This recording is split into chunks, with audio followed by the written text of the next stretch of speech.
ஜர்க்கெல்லாம் இல்லை, நல்லா பிக்கப்லாம் 120 வரையும் போகும், 40 தொடுது.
கம்மியாயிடுச்சு, வரல முத மாதிரி வரல. சரி, இப்போ டெஸ்ட் ட்ரைவ் பண்ணதுக்கு முன்னாடி எப்படி இருந்தது, பண்ணதுக்கு அப்புறம் எப்படி இருந்தது? இப்போ நல்ல பிக்கப்பாக இருக்குது, அந்த அடைப்பெல்லாம் இல்லை, வண்டி ஜர்க்கெல்லாம் இல்லை, நல்லா பிக்கப்லாம் 120 வரையும் போகும், 40 தொடுது.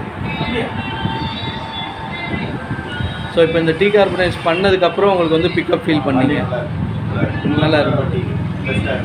ஓகே, அந்த ஜர்க்கிங் இல்லை, புகை கம்மியாகிருக்கு நிச்சயமா இல்லையா? நம்ம ஒரு வாட்டி ஆன் பண்ணி இப்போ எவ்வளோ புகை வருதுன்னு பார்த்துடலாமா? இதுக்கு முன்னாடி எவ்வளோ புகை வந்தது, இப்போ எவ்வளோ வந்ததுன்னு பார்த்துடலாமா? தேங்க்யூ. இந்த வண்டிக்கு செலவு பண்ணுறது நான் ஒரு வண்டி வாங்கி ஃபைன்.